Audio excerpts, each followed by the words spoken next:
दोस्तों आज मैं बात करूंगा कि ब्रेकियल प्लेक्सस की इंजरी हम किन पेशेंट्स में देखते हैं और ये किस कारण से होती है, आखिर एक्चुअली होता क्या है। हमारी प्रैक्टिस में अगर हम देखें तो हम 4 श्रेणियों में इसको डिवाइड कर सकते हैं। सबसे कॉमन और सबसे ज्यादा हम देखते हैं जो एक्सीडेंट्स होते हैं, जो रोड ट्रैफिक एक्सीडेंट्स जिनमें बोलते हैं। और उसके बाद दूसरी होती है कि जो स्पोर्ट्स पर्सन होते हैं, जो लोग खेलते हैं, एथलीट्स होते हैं, उनमें देखते हैं। तीसरी होती है आर्मी मैन जो उनका काम होता है कि काफी डिफिकल्ट टेरेन्स में जाते हैं। और चौथी होती है बर्थ पैल्सी, जो जन्म के वक्त होती है। तो एक एक करके इन चारों को मैं डील करूंगा। बर्थ पैल्सी के बारे में मैं डिटेल में बताऊंगा इसी सीरीज के 7th वीडियो में, उसको फॉलो कीजिएगा। तो आज से 7वें हफ्ते में वो आएगा। तो अब सबसे पहले चलते हैं रोड ट्रैफिक एक्सीडेंट्स में भी सबसे ज्यादा कॉमन देखी जाती है बाइक एक्सीडेंट्स में। जो स्पोर्ट्स होते हैं उसमें हम देखते हैं सबसे ज्यादा जिम्नास्टिक्स में, या फिर पोल वॉल्टिंग में, या फिर ऐसे कॉन्टैक्ट स्पोर्ट्स जिसमें काफी खेततानी या इंजरी होने के चांसेस होते हैं, जैसे रग्बी या अमेरिकन फुटबॉल। आर्मी के लोग कई बार ऐसी टेरेन्स पर जाते हैं, डिफिकल्ट टेरेन्स में उनको रॉक क्लाइंबिंग करनी पड़ती है, कुछ ऐसे कार्य करने पड़ते हैं जहां पर उनको इस तरह की इंजरी होने के चांसेस होते हैं। अब मैं वापस आता हूं सबसे कॉमन कारण या कॉज जिसको हम देखते हैं रोड ट्रैफिक एक्सीडेंट, उसमें भी बाइक में, उसमें भी पुरुषों में 80 से 90% लोग पुरुष होते हैं इसमें जो हम देखते हैं। और जो उनकी एज ग्रुप हम देख रहे हैं अपनी प्रैक्टिस में वो है 20 साल से 40 साल के बीच में। यानी 90% ब्रेकियल प्लेक्सस की जो चोट लग रही है आज की डेट में हमारी प्रैक्टिस में, वो है बाइक चलाने वाले 20 से 40 वर्ष के पुरुष वर्ग में। तो एक तो ये चीज हो गई कि किन लोगों में देखी जाती है। अब दूसरी चीज होती है कि होता क्या है एग्जैक्टली। जब बाइक पे कोई जा रहा होता है तो अपने सर को प्रोटेक्ट करने के लिए तो हेलमेट पहन लेता है, लेकिन ब्रेकियल प्लेक्सस जो कि हमारी गर्दन में यहाँ से स्पाइनल कॉर्ड से निकलता है और हमारे हाथ की तरफ जाता है, ये जो भाग है हमारा, अगर आप टच करके देखोगे तो यहाँ पर कोई हड्डी नहीं है। इसके बेस में यहाँ पर ये क्लेविकल है, यहाँ पर ये शोल्डर की हड्डी है और यहाँ नेक की रीढ़ की हड्डी है। तो यहाँ पर जो भी टिश्यू है वो सॉफ्ट टिश्यू है। नॉर्मली ब्रेकियल प्लेक्सस के अंदर जब वो बना होता है उसमें कुछ जगहों पर वो एकदम हार्डली अटैच्ड होता है, जैसे जहां रूट्स होती हैं C5, 6, C7, C8, T1, ये स्पाइन के चारों से जब निकलती हैं तो काफी स्ट्रांगली पैडेड और काफी रिजिड स्ट्रक्चर्स होते हैं। लेकिन जब ये नीचे आते हैं तो ब्रेकियल प्लेक्सस का कुछ पार्ट, जैसे जब ये ट्रंक्स और डिविजन्स बनाते हैं तो वो मोबाइल होता है, मतलब रिलेटिवली मोबाइल होता है। उसके चारों तरफ फैट और आसपास उसके बीच की मीडियल साइड पर वेसल्स चल रही होती हैं, बाकी मसल्स होती हैं जो उसको प्रोटेक्ट करती हैं।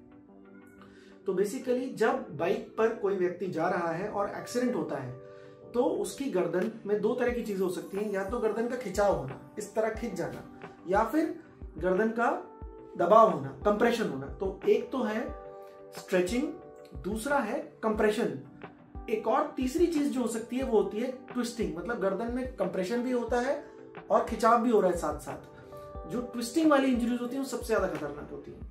तो वो कैसे होता है, जब बाइक किसी चीज से टकराती है और पेशेंट जब हवा में गिरता है और जमीन को कांटेक्ट में आता है तब ये इंजरी होती है। सर तो प्रोटेक्ट हो जाता है हेलमेट से, लेकिन गर्दन प्रोटेक्ट नहीं हो पाती, इसलिए ये कंप्रेशन, स्ट्रेचिंग या ट्विस्टिंग, इन 3 मैकेनिज्म से ब्रेकियल प्लेक्सस की इंजरी होती है।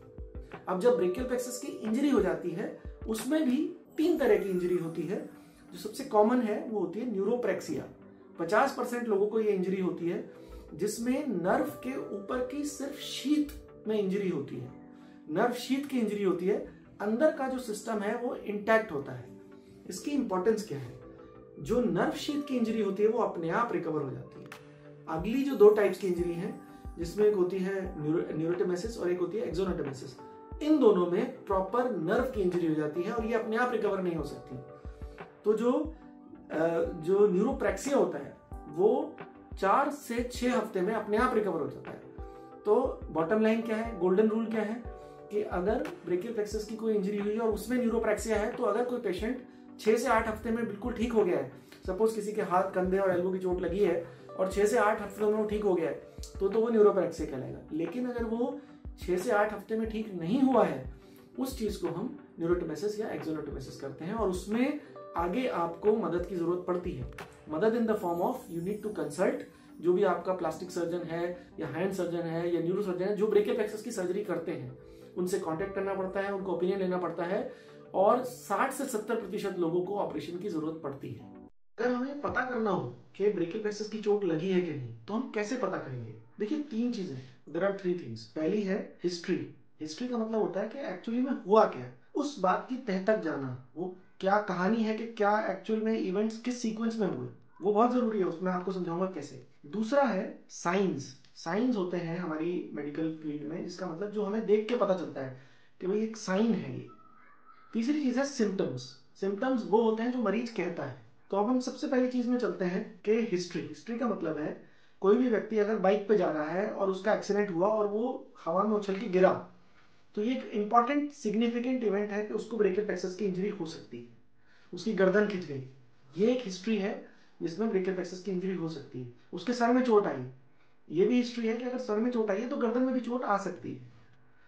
चौथी है कि वो हाथ नहीं उठा पा रहा था, हाथ नहीं हिल रहा था। तो ये सारी हिस्ट्री है कि हम पेशेंट से पहले पूछते हैं, आप अपने आप से पूछिए कि अगर आपका एक्सीडेंट हुआ है तो इन चारों पॉइंट्स में से अगर कोई पॉइंट आपको लगता है कि आपको उसमें पॉजिटिव है, तो आपके चांसेस हैं कि आपको ब्रेकियल प्लेक्सस इंजरी हुई है। तो ये तो हो गई हिस्ट्री। साइंस होते हैं कि जैसे ये हमारी हड्डी है, इसका फ्रैक्चर हो जाना, यहाँ पर खून का बड़ा थक्का जम जाना, यहाँ पर कुछ अब्रेजन हो जाना, साइंस हैं जो चीजें दिखती हैं हमको। कई बार एक साइड की आंख को छोटा होना, उसको हम हॉर्नर सिंड्रोम बोलते हैं, वो CAT1 की इंजरी में होता है। तो ये सारे साइंस, छाती की हड्डी के रिब्स में फ्रैक्चर हो जाना, इस तरह के चोट की जो साइंस हैं जो हम देखते हैं पेशेंट्स को देख के, हेड इंजरी हो जाना, सर में चोट लगना, खून के थक्के जमना, हिमेटोमा होना, ये सारे साइंस हम देखते हैं जिससे हमें आइडिया होता है कि यस, इसको ब्रेकियल प्लेक्सस की इंजरी हो गई होगी। तीसरी चीज होती है सिम्टम। सिम्टम का मतलब होता है कि जो हमें पेशेंट बताता है कि डॉक्टर साहब मेरी चोट लगी और मेरा हाथ सुन हो गया। सबसे कॉमन सिम्टम ये होता है कि मेरा हाथ सुन हो गया। दूसरा, मैं अपना हाथ उठा नहीं पा रहा हूँ। तीसरा, कि मेरे को बहुत तेज दर्द हो रहा है। अगर ये तीन चीजें हैं, सुनपन, हाथ नहीं उठा पाना और बहुत तेज दर्द होना कंधे के रीजन में जहां पर ब्रेकियल प्लेक्सस माना जाता है, तो ये हो गए उसके सिम्टम्स। तो अगर ये तीन चीजें, हिस्ट्री, साइंस और सिम्टम, इसके हिसाब से चले तो हम खुद ही पता कर सकते हैं कि अगर मेरे किसी निकटतम को चोट लगी है तो कि उसको एक्चुअली में क्या ब्रेकियल प्लेक्सस इंजरी हुई है। मैं ये कहना चाहूंगा कि कई बार क्या होता है कि जो बाइक पे जा रहा होता है हमारा रिलेटिव या जो भी जो है, उसके सर में बहुत ज्यादा चोट लग जाती है और ब्रेकियल प्लेक्सस की इंजरी मिस हो जाती है। कई बार हमें एक डेढ़ महीने बाद न्यूरो सर्जन का फोन आता है कि भाई इसको हेड इंजरी तो ठीक हो गई लेकिन अब इसका हाथ नहीं उठ रहा है, क्योंकि ऑब्वियसली इसके सर में चोट थी, उसका कैसे चेक करोगे आप हाथ। तो हमेशा अगर उसका हाथ शिथिल पड़ा है, अगर आपका कोई रिलेटिव है हेड इंजरी से एडमिटेड है, बाइक पे जा रहा था, तो हमें हाई इंडेक्स ऑफ सस्पिशन रखना चाहिए कि उसको ब्रेकियल प्लेक्सस की इंजरी हो सकती है। तो उसका हाथ अगर शिथिल पड़ा है, तो दूसरा हाथ अच्छे से हिला रहा है बेहोशी में, और लेकिन ये हाथ नहीं हिल पा रहा है, तो एक पॉसिबिलिटी है तो उसको ब्रेकियल प्लेक्सस इंजरी है। तो उसकी छाती में चोट लगी है, उसकी ये हड्डी टूटी है, ये हड्डी टूटी है, तो एक पॉसिबिलिटी है कि उसको ब्रेकियल प्लेक्सस की चोट लगी होगी। तो ये तो हो गया कि हमने क्लिनिकली मतलब अपना दिमाग लगाकर सोचकर हमने ये पता कर लिया कि ब्रेकियल प्लेक्सस इंजरी है। दूसरी चीज होती है कि कोई हम जांच करा सकते हैं जिससे हमें पता चले कि ब्रेकियल प्लेक्सस की इंजरी है। यस, डेफिनेटली हम कुछ जांचें करा सकते हैं जिससे हमें ब्रेकियल प्लेक्सस इंजरी का आइडिया हो जाए। कई बार मेरे पास कुछ पेशेंट्स आते हैं, कहते हैं डॉक्टर साहब हमें एक डॉक्टर ने बोला था कि ब्रेकियल प्लेक्सस इंजरी है, और हमने तुरंत चोट लगने के तुरंत बाद एक टेस्ट होता है, डॉक्टर ने बोला था हमें इलेक्ट्रोमायोग्राफ जिसको EMG बोलते हैं, और नर्व कंडक्शन स्टडी जिसको NCV बोलते हैं। तो इन दोनों को साथ में हम EMG NCV बोलते हैं, जो कई डॉक्टर्स करा देते हैं तुरंत चोट लगने के बाद। दूसरा, हमने MRI भी करा लिया तो उसमें हमारा ब्रेकियल प्लेक्सस इंजरी आ गया। आज मैं एक ये चीज बोलना चाहता हूँ कि ये बिल्कुल गलत प्रैक्टिस है। कारण, मैं हमारे जो ट्रेनिंग रेजिडेंट्स डॉक्टर्स होते हैं जिनको ट्रेन करते हैं उनको हमेशा ये बोलता हूँ, कभी भी ब्रेकियल प्लेक्सस इंजरी की अगर क्लोज्ड इंजरी, क्लोज मतलब कोई घाव है, कटा नहीं है, नॉर्मली 95% हमारी क्लोज्ड इंजरीज होती हैं। कोई भी ब्रेकियल प्लेक्सस की अगर क्लोज्ड इंजरी है तो उसमें 6 हफ्ते तक EMG NCV कराने से गलत रिजल्ट आएगा। उसका कारण ये है कि जो चोट लगती है उसके कुछ टाइम बाद तक नर्व का कंडक्शन चालू रहता है।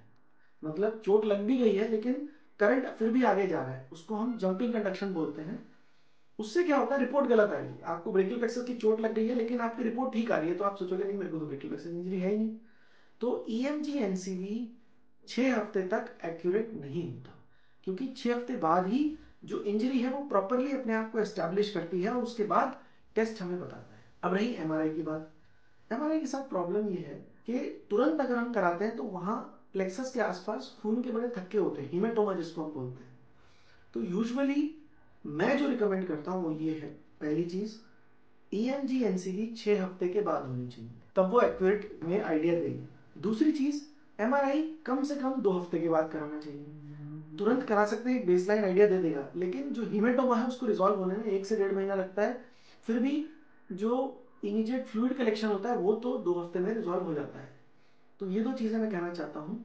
तो प्रीडोमिनेंटली ब्रेकियल प्लेक्सस इंजरी चोट लगने के बाद क्लिनिकली डायग्नोज होती है। क्लिनिकली का मतलब है डॉक्टर खुद देखकर अपनी सोच समझ से और पेशेंट का एग्जामिनेशन करके ये डिसाइड करता है कि पेशेंट को ब्रेकियल प्लेक्सस इंजरी है कि नहीं।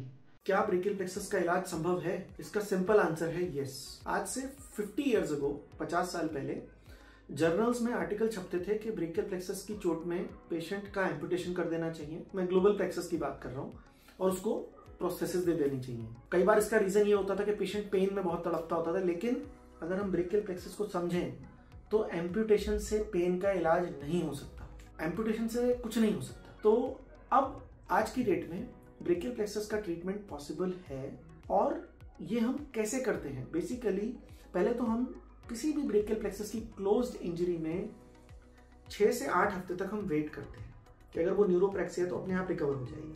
उसके बाद जब वो रिकवर नहीं करती है तब हम देखते हैं कि वो किस टाइप का इंजरी है।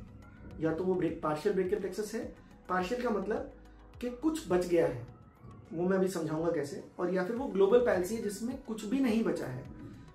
ग्लोबल पैल्सी का मतलब है ना तो कंधा उठ रहा है, ना एल्बो चल रही है, ना हाथ चल रहा है, हाथ बिल्कुल शिथिल पड़ा है बॉडी के साइड में, वो ग्लोबल पैल्सी है। लेकिन कई केसेस में एल्बो चल रही है, शोल्डर चल रहा है, लेकिन हाथ ऐसे पड़ा है। कई केसेस में शोल्डर और एल्बो नहीं चल रही पर हाथ चल रहा है, तो ये पार्शियल पैल्सी है।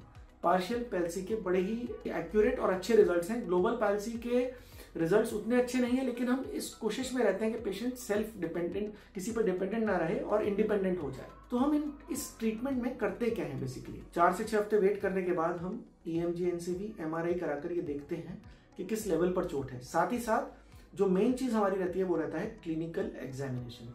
तो हम पेशेंट को चेक करते हैं, जांच करते हैं खुद ही कि क्या प्रॉब्लम है, साथ ही साथ EMG NCV कराते हैं। जब ये 3 चीजें कराकर हम 2 महीने के बाद चोट लगने के डिसाइड करते हैं कि नहीं अब ये है और इसमें ये हम ऑपरेशंस कर सकते हैं। तो पहली चीज तो होती है पार्शियल पैल्सी। पार्शियल पैल्सी में हमारे पास C5, C6, C7, C8, T1 में से कोई ना कोई रूट बचा होता है। तो इसलिए हम वी आर लकी, हमारे पास कोई ना कोई रूट होता है जिससे हम नर्व ट्रांसफर्स करते हैं। फॉर एग्जाम्पल किसी को अगर एल्बो और शोल्डर नहीं आया लेकिन हैंड बहुत अच्छा है, इस केसेस में जिसमें हम C5-6 की अगर हम इंजरी माने, तो C5-6 की इंजरी में आज की डेट में स्टैंडर्ड प्रोसीजर रहता है spinal accessory nerve to suprascapular nerve, Oberlin 1 और 2, और अगर हमारी ट्राइसेप्स बहुत अच्छी है तो सोमसैक प्रोसीजर। ये तीनों चीजें हम एक ही केस में करते हैं जिससे बड़े अच्छे रिजल्ट्स आते हैं। कई केसेस में C5, C6 और C7 की इंजरी होती है जिसमें ट्राइसेप्स भी चली गई होती है। तो C5, 6, 7 विद गुड हैंड, अगर हैंड अच्छा होता है तो उसमें फिर हम ओबरलिन करते हैं, साथ ही साथ साइन टू SSN करते हैं, और कई बार इंटरकोस्टल नर्व्स को हम ट्राइसेप्स में डालते हैं।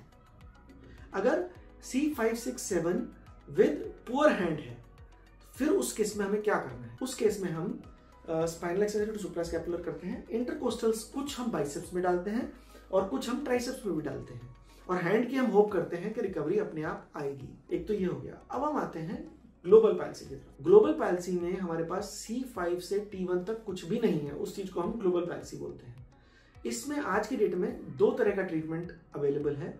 एक होता है सेम साइड का, यानी हम नर्व प्रोसीजर्स की बात कर रहे हैं, हम फ्री फंक्शनिंग मसल ट्रांसफर की बात नहीं कर रहे, वो हम डिलेड प्रोसीजर्स में बात करेंगे। तो नर्व प्रोसीजर्स में एक होता है इंटरकोस्टल्स, फ्रेनिक, हाइपोग्लॉसल या कोई और आसपास की नर्व, स्पाइनल एक्सेसरी, इन नर्व्स को यूज करके किसी तरह हाथ को चलाना। कई बार हम इंटरकोस्टल के साथ हम मीडियन नर्व में ट्रांसफर कर देते हैं जिससे हैंड को दें, और स्पाइनल एक्सेसरी से हम शोल्डर को दे देते हैं।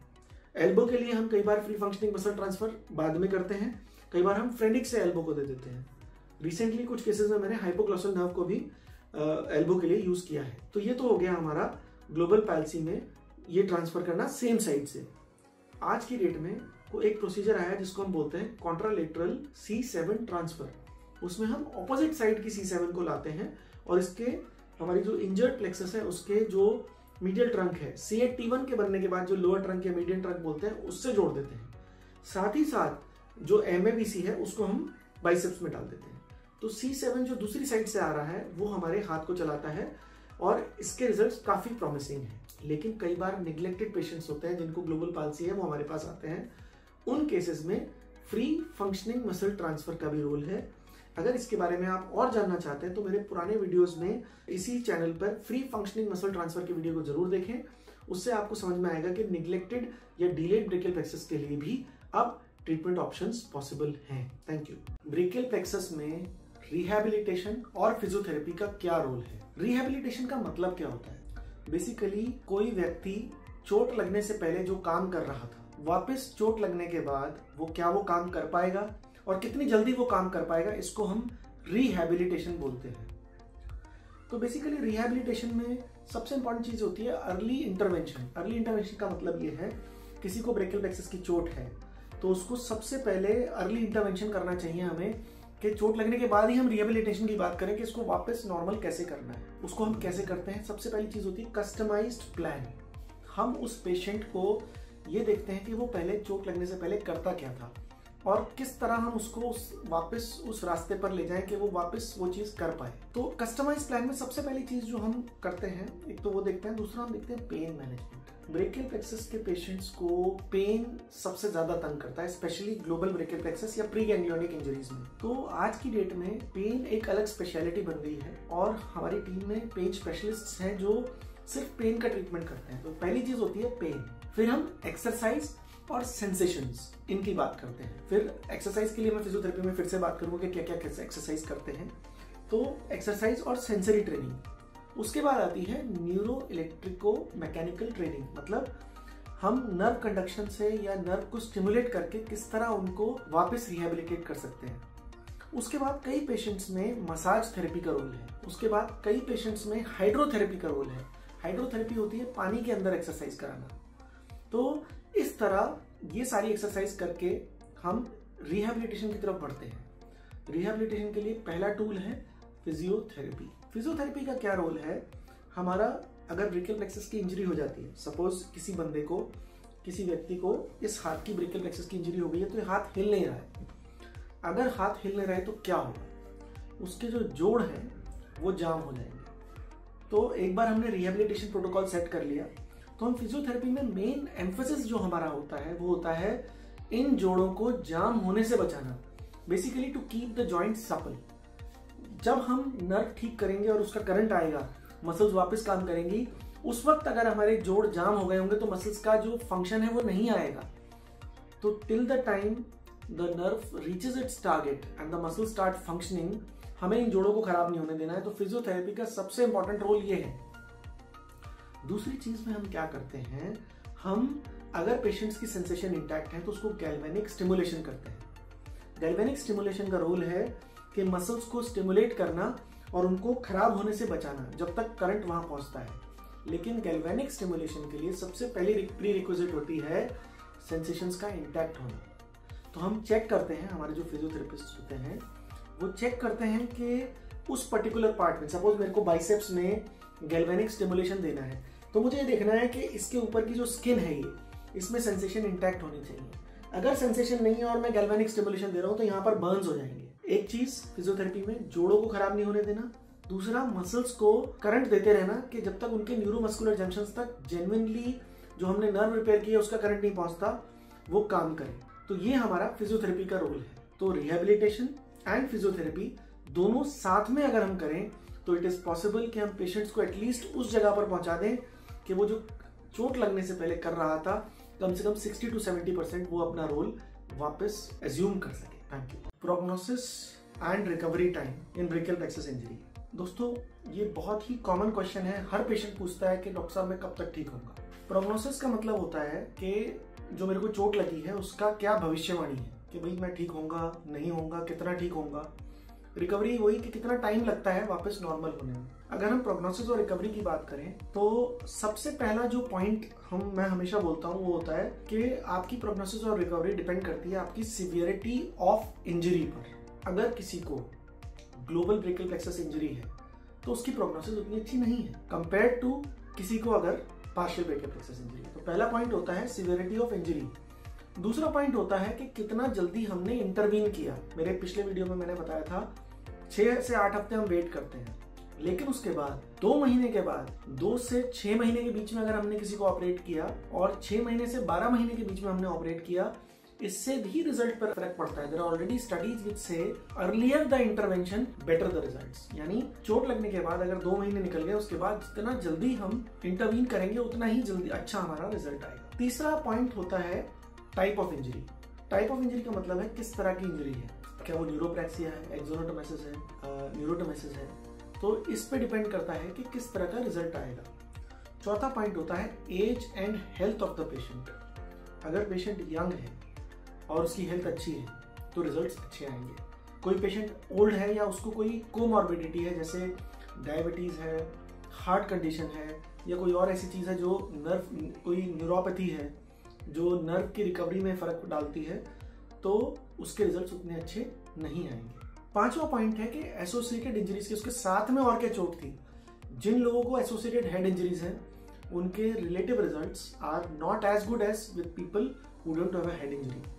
अगर किसी के चेस्ट में इंजरी है, किसी के शोल्डर में, किसी को मल्टीपल फ्रैक्चर्स हुए हैं तो बोन यूनियन भी टाइम लगाएगी, आसपास का टिश्यू स्कार्ड होगा, तो डेफिनेटली किसी के अगर मल्टीपल फ्रैक्चर्स नहीं है compare to people with multiple fracture, results जिनके फ्रैक्चर्स नहीं है उनके बेटर होंगे।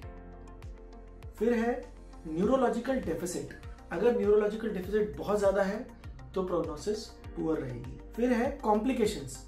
कॉम्प्लिकेशंस का मतलब है कि अगर किसी का ट्रीटमेंट नहीं ठीक हुआ, उसका ट्रीटमेंट लेट हुआ, उसके जोड़ स्टिफ हो गए हैं, उसकी मसल में कॉन्ट्रैक्चर हो गया है, उन लोगों के रिजल्ट्स उतने अच्छे नहीं है कंपेयर टू जो लोग रेगुलरली फिजियोथेरेपी कराते रहे और उनके जॉइंट सपल हैं, उनकी मसल्स सॉफ्ट हैं, उनके रिजल्ट्स डेफिनेटली बेटर आएंगे। फिर है कि फंक्शनल रिकवरी।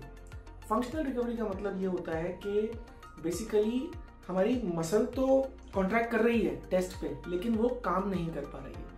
कई बार कुछ कंडीशंस होती हैं जिसमें जॉइंट में स्टिफनेस आ गई है, या बच्चों में हमने देखा है को कॉन्ट्रैक्शन हो गया है, जो फंक्शनल रिकवरी को अफेक्ट करता है। तो अल्टीमेटली तो अगर मसल काम कर रही है, अगर उसका पावर M3+ भी है, लेकिन अगर वो काम कर रही है तो that is a functional recovery. And lastly is psychological effect. Basically कई बार हमने देखा है पेन की वजह से या फिर रिजल्ट तुरंत ना आने की वजह से पेशेंट्स साइकोलॉजिकली डिप्रेस हो जाते हैं। सारी चीजें लिंक्ड हैं। अगर पेशेंट मोटिवेटेड है, पॉजिटिव है और अच्छे से फिजियोथेरेपी करता है, क्योंकि अगर पॉजिटिव होगा तो जो हम एडवाइस देते हैं कि फिजियोथेरेपी कर, मसाज कराओ, फिर कई पेशेंट्स में हम बोलते हैं ब्रिस्क वॉक करो, चेस्ट की फिजियोथेरेपी करो, एक्सरसाइज करो, अगर वो नहीं कर पा रहा है, अगर वो साइकोलॉजिकली फिट नहीं है, then the results are not as good. So last but not the least, psychological wellbeing is very important. Fifth, इसी में एक कॉरलरी है, वो है फैमिली का सपोर्ट। आपके साथ ऐसे लोग हैं जो आपके साथ खड़े हैं डिफिकल्ट टाइम में and they support you, that is also very important कि आपके ब्रेकियल प्लेक्सस की रिकवरी कितनी आएगी। थैंक यू दोस्तों। आज मैं बात करूंगा ब्रेकियल प्लेक्सस की एनाटॉमी के बारे में। एनाटॉमी से ही हमें समझ में आता है कि ब्रेकियल प्लेक्सस की चोट में क्या प्रॉब्लम हो रही है और उसका क्या सॉल्यूशन है। हम स्पाइनल कॉर्ड से स्टार्ट करेंगे। 5 रूट्स होती हैं, C5, C6, C7, C8 and T1। जो स्पाइनल कॉर्ड होती है उसकी डॉर्सल और वेंट्रल रेमाई होती है। तो जो ब्रेकियल प्लेक्सस बनता है वो बनता है C5, 6, 7, 8, T1 के वेंट्रल रेमाई से। तो 3 ट्रंक्स बनते हैं। इन 5 रूट्स से 3 ट्रंक बनते हैं। C5, 6 से अपर ट्रंक बनता है, C7 से मिडिल ट्रंक बनता है, C8, T1 से लोअर ट्रंक बनता है। हर ट्रंक 2-2 डिवीजन देता है, तो टोटल 6 डिवीजन होते हैं, जिनमें से 3 एंटीरियर होते हैं, 3 पोस्टीरियर डिवीजन होते हैं। ये डिवीजन्स आपस में जुड़कर कॉर्ड्स बनाते हैं, lateral cord, posterior cord and medial cord. तो लेटरल कॉर्ड, पोस्टीरियर कॉर्ड और मीडियल कॉर्ड आपस में आगे जाकर 5 टर्मिनल ब्रांचेस देते हैं। जो लेटरल कॉर्ड है वो देती है musculocutaneous and contribution to the median nerve. जो पोस्टीरियर कॉर्ड है वो देती है एक्सिलरी नर्व और रेडियल नर्व। जो मीडियल कॉर्ड है वो देती है contribution to the median and ulnar nerve. अब ये जो 5 हमारी मेन नर्व्स हैं ये कहाँ कहाँ जाती हैं? सबसे पहली नर्व है मस्कुलोक्यूटेनियस। मस्कुलोक्यूटेनियस नर्व हमारी बाइसेप्स और ब्रेकियलिस, ये 2 बड़ी महत्वपूर्ण मसल्स हैं जिनको सप्लाई करती हैं और जिनका मेन काम है हमारी एल्बो का फ्लेक्शन। तो बेसिकली लेटरल कॉर्ड की पहली ब्रांच जो है मस्कुलोक्यूटेनियस नर्व, वो हमारी एल्बो का फ्लेक्शन कराती है। लेटरल कॉर्ड की जो दूसरी ब्रांच है जो जाती है लेटरल कॉर्ड की ब्रांच और जो मीडियल कॉर्ड की दोनों ब्रांच है, दोनों मिलकर बनाती हैं मीडियन नर्व। दोस्तों, अगर आप मेरे चैनल को फॉलो कर रहे होंगे तो पहले भी मैंने कम से कम 2 बार 8 वीडियोस बनाए हैं जो आप देखेंगे बर्थ पैल्सी के बारे में। स्टिल लॉट ऑफ कई पेशेंट्स और कई लोग मुझे अप्रोच करते हैं कि बर्थ प्लेक्सस के बारे में काफ़ी कन्फ्यूजन्स हैं। तो मैं एक बार और कोशिश कर रहा हूँ कि कुछ पॉइंट्स आपको बता सकूँ कि जो क्लैरिटी आए कि क्यों होता है, कैसे होता है, क्या करना चाहिए। तो सबसे पहले तो बर्थ ब्रेकियल प्लेक्सस पैल्सी आज से 25-30 साल पहले सबसे कॉमन जो उसका कारण होता था फॉरसेप्स डिलीवरी होता था, लेकिन अब ऐसा नहीं है क्योंकि आई थिंक 90% गायनेकोलॉजिस्ट ऑब्स्टेट्रिशियंस ने फॉरसेप्स डिलीवरी बंद कर दी है। अब जो कॉमनेस्ट कॉज हम देखते हैं बर्थ ब्रेकियल प्लेक्सस पैल्सी का, वो होता है या तो बेबी का साइज बड़ा होता है at the time of birth के उसको पुल करते हैं, जब चाहे नेचुरल डिलीवरी में, नॉर्मल डिलीवरी में या सिजेरियन में भी, तो कुछ ट्रैक्शन होता है उसके कंधे और नेक और शोल्डर के बीच में, तो उसकी वजह से हो जाता है। कई बार प्री टर्म बेबीज जो होते हैं जिनका जल्दी बर्थ होता है, उनको नॉर्मली निकालने में भी जो नेक का टिश्यू होता है इतना डेवलप नहीं होता। फैट पैड जो होता है, सपोर्टिव टिश्यू होता है, मसल्स होती हैं, वो इतनी डेवलप नहीं होती कि उनमें भी ट्रैक्शन हो जाता है। तो ये कॉमनेस्ट कॉजेज हैं, लार्ज बेबी साइज और ऑपोजिट जो है एक्सट्रीम्स हैं। नॉर्मल बेबी साइज में कभी प्रॉब्लम नहीं आती। तो ये तो बर्थ पैल्सी का मैकेनिज्म है कि it is not your fault, it is not doctors fault, it is just के लक की बात है कि उस बेबी का साइज इतना बड़ा था कि नॉर्मल ट्रैक्शन से भी हो गया, या फिर बेबी इतना वीक था कि नॉर्मल ट्रैक्शन से उसको प्लेक्सस इंजरी हो गई, बर्थ पैल्सी। अब अगला चीज होती है कि बर्थ पैल्सी कितने तरह की होती है। 65 to 70% according to western data जो बर्थ पैल्सी है वो होती है एर्ब्स पैल्सी। एर्ब्स पैल्सी का मतलब ये होता है कि अगर हम ब्रेकियल प्लेक्सस की एनाटॉमी देखें, C5, C6, C7, C8, T1, जहां पर C5, 6 मिलते हैं उस पॉइंट को हम एर्ब्स पॉइंट बोलते हैं। उस एरिया में चोट लगने की वजह से एर्ब्स पैल्सी हो जाती है। अब वो जो एरिया है वो सप्लाई करता है मेनली शोल्डर और एल्बो को। तो इन बेबीज का हैंड बिल्कुल नॉर्मल होता है और इस तरह की कंडीशन में होते हैं कि हाथ चल रहा होता है, शोल्डर इंटरनली रोटेटेड होता है, एल्बो एक्सटेंडेड होता है और ये रेट्रोवर्टेड होता है। तो इस पोजीशन में होते हैं, इसको हम पोर्टर स्टिफ हैंड बोलते हैं और ये एर्ब्स पैल्सी की कंडीशन है। जो दूसरी कंडीशन हम देखते हैं बर्थ पैल्सी में वो होती है global palsy. Global palsy is a very unfortunate condition, लेकिन ये मैक्सिमम हम देखते हैं प्री टर्म बेबीज में। ये ओवरवेट वाले बेबीज में यूजुअली एर्ब्स पैल्सी ही होती है। जो प्री टर्म बेबीज होते हैं उन्हीं में हम देखते हैं ग्लोबल पैल्सी। ग्लोबल पैल्सी में शोल्डर, एल्बो, हैंड, एकदम hand is like totally paralysed, कुछ भी नहीं चल रहा होता and it is a very serious condition. तो अगला क्वेश्चन जो पूछते हैं पेशेंट्स या लोग कि बर्थ पैल्सी में करना क्या चाहिए। बेसिकली अगर एर्ब्स पैल्सी है, एर्ब्स पैल्सी का मतलब आपका हाथ बच्चे बेबी का बिल्कुल ठीक चल रहा है लेकिन शोल्डर एल्बो नहीं चल रहा है, तो उसमें क्या करना चाहिए। अगर आपको एर्ब्स पैल्सी है तो आज की डेट में एक बहुत सिंपल हो गया है कि अगर बेबी अपने आप 3 महीने से 6 महीने के बीच में एल्बो फ्लेक्शन कर लेता है तो हम वेट करते हैं। अगर at the end of 6 months baby elbow flexion नहीं कर पा रहा, देखिए ऐसे एल्बो फ्लेक्शन और ऐसे एल्बो फ्लेक्शन में फर्क है। ये ग्रेविटी असिस्टेड है, ये बेबी खुद कर रहा है। तो अगर बेबी खुद by 6 months of birth in an Erb's palsy elbow flexion नहीं कर रहा है तो that baby requires some surgical intervention, उसमें सर्जरी की जरूरत है। ये आज की डेट में इसको हम गोल्डन रूल मान सकते हैं कि 90% केसेस में ये सक्सेसफुल रहता है अगर हम ये रूल अप्लाई करें, क्योंकि ना तो ये बहुत अग्रेसिव है, क्योंकि कई लोग जैसे एलन जिल्बे फ्रांस के कहते हैं 3 महीने पे अगर एल्बो फ्लेक्शन नहीं है तो आप ऑपरेशन कीजिए। कई लोग कहते हैं कि आप 9 महीने तक वेट कीजिए। मेरा पर्सनल एक्सपीरियंस है कि अगर हैंड बहुत अच्छा है और एल्बो नहीं है लेकिन अगर 6 months तक नहीं आया तो then we go for surgery, otherwise we wait. ये तो हो गया एर्ब्स पैल्सी में क्या करना है। ग्लोबल पैल्सी में आज की डेट में बेबी का जैसे ही वेट सेफ एनेस्थेटिक असेसमेंट के अंदर आ जाता है कि अगर हम उसको प्रॉपरली कब बेहोश कर सकते हैं। यूजुअली ऐसे बेबीज प्री टर्म होते हैं, यूजुअली 6 months तक वो अपनी इतनी एनर्जी और इतना वेट गेन या हीमोग्लोबिन गेन कर पाते हैं कि हम कुछ कर पाए। एज अर्ली एज पॉसिबल अगर ग्लोबल पैल्सी है उसमें सर्जरी रिकमेंडेड है। तो एर्ब्स पैल्सी और ग्लोबल पैल्सी का मैनेजमेंट मैंने आपको बताया। एक और अनयूजुअल ब्रेकियल प्लेक्सस इंजरी होती है बच्चों में जो कि अब बहुत अनकॉमन हो गई, लेकिन एक होती है जिसमें जैसे पेड़ों पे चढ़ते थे बच्चे, लटक जाते थे, तो उसमें सरप्राइजिंगली शोल्डर और एल्बो ठीक रहता है लेकिन हाथ काम नहीं करता। जो कि C8T1 की इंजरी की वजह से होती है, उसको हम बोलते हैं क्लम्पकेस पैरालिसिस। ये यूजुअली ज्यादा थोड़े बड़े बच्चों में देखी जाती है जो फिजिकल एक्टिविटी कर रहे होते हैं। कभी भी hanging on an outstretched hand, जैसे कोई लटकता है आउटस्ट्रेच्ड हैंड में, तब ये C8T1 की इंजरी होने के चांसेस होते हैं। तो ये है टाइप्स ऑफ बर्थ पैल्सी, उसमें क्या करना चाहिए, और क्लम्पकेस पैल्सी और उसमें क्या करना चाहिए, इन संक्षिप्त मैं आपको कहना चाहता हूँ। दोस्तों, मुझे कई बार फोन आता है पेशेंट्स का कि मेरा ब्रेकियल प्लेक्सस का ऑपरेशन हुआ लेकिन रिजल्ट्स नहीं आ रहा है। ऑपरेशन कहीं भी हो सकता है, किसी और ने किया होगा। हमें कुछ चीजें समझनी पड़ेंगी ब्रेकियल प्लेक्सस के बारे में। पहली चीज तो ये है कि हमारी जो बॉडी है, हमारा जो शरीर है, ये ईश्वर ने इस तरह बनाया है कि इतना जटिल है। अगर हम कोई नर्व को रिपेयर भी करते हैं तो उसमें रिजल्ट्स तुरंत नहीं आते। आप कंपेयर कीजिए एक वायर से, घर में अगर ट्यूबलाइट खराब हो जाती है तो एक सपोज वायर खराब हो गया है तो आप उस वायर को काट के नया वायर लगाते हैं, जोड़ते हैं और स्विच ऑन करते हैं तो तुरंत बल्ब जल जाता है। बॉडी में ऐसा नहीं होता। बॉडी का जो सिस्टम है, जो नर्व्स का सिस्टम है, वो इतना जटिल है कि एक बार चोट लग जाती है तो जिस एरिया में से चोट लगी है वहां से टारगेट एरिया तक सारी नर्व खत्म हो जाती है, मतलब वो जीरो हो जाती है। सपोज किसी को अगर यहाँ चोट लगी, यहाँ पर नर्व कटी है, तो इससे आगे जितना भी हिस्सा है नर्व का वो जीरो हो गया, सिर्फ एक कंडुइट रह गया है। तो जब हम नर्व रिपेयर सर्जरी करते हैं, सपोज हमने यहाँ इसको रिपेयर किया, वो नर्व 1 महीने तक तो रेस्ट करती है, उसके बाद 1 मिलीमीटर पर डे के हिसाब से करंट आगे बढ़ता है, तो रिजल्ट्स तुरंत नहीं आते हैं।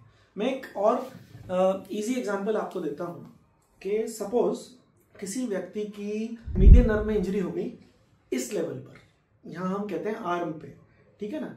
मीडियन नर्व की इंजरी हो गई, यहाँ पर सपोज कुछ चोट लगी, चाकू लगाया, कुछ लगा, केस पे मीडियन नर्व की इंजरी हो गई। डॉक्टर ने उसको देखा 3 महीने बाद और उसका ऑपरेशन किया, जो खराब पार्ट था उसको निकाल दिया और उसको जोड़ दिया। अब अगर हम देखें मीडियन नर्व किन मसल्स को सप्लाई करती है, मीडियन नर्व अपने हाथ के इस हिस्से को और फ्लेक्सर्स को सप्लाई करती है।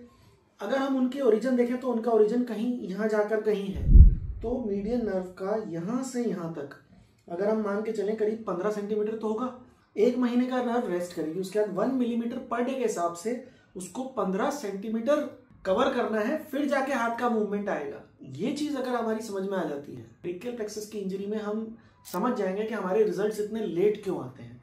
सपोज मान लीजिए यही सेम पेशेंट का मीडियन नर्व का जो गैप है बहुत बड़ा है, उसमें हमें डालना पड़ा सूरल नर्व ग्राफ्ट, उसमें हमने 10-10 सेंटीमीटर का ग्राफ्ट डाल दिया। अब क्या होगा, ऐसे पेशेंट्स में जो रिकवरी आएगी वो और लेट आएगी, क्योंकि इस नर्व के करंट को 2 बार 2 एनास्टोमोसिस के थ्रू जाना पड़ रहा है।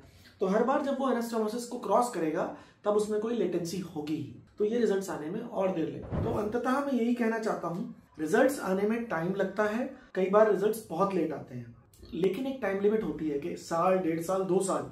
अगर उसके बाद भी रिजल्ट्स नहीं आ रहे हैं तो क्या करें? ऐसे केसेस में हमें फिर ऑल्टरनेट ऑप्शंस ढूंढने पड़ते हैं। जब भी हम ब्रेकियल प्लेक्सस की सर्जरी करते हैं तो हमारे ध्यान में, एक बैक ऑफ आवर माइंड में एक चीज होती है, इसको हम बोलते हैं लाइफ बोट। लाइफ बोट का मतलब ये होता है कि अगर हमारा ये काम नहीं किया तो हम क्या करेंगे। तो जो आपका ऑपरेटिंग सर्जन है उसके दिमाग में कहीं ना कहीं इस लाइफ बोट का कंसेप्ट जरूर होगा। तो आप अगर वो कामयाब नहीं हुआ है तो हताश ना हों, देयर आर ऑल्टरनेट मेथड्स, नई नई टेक्निक्स आ रही हैं जिससे हम निग्लेक्टेड ब्रेकियल प्लेक्सस और फेल्ड ब्रेकियल प्लेक्सस में भी रिजल्ट्स दे पाते हैं। Thank you.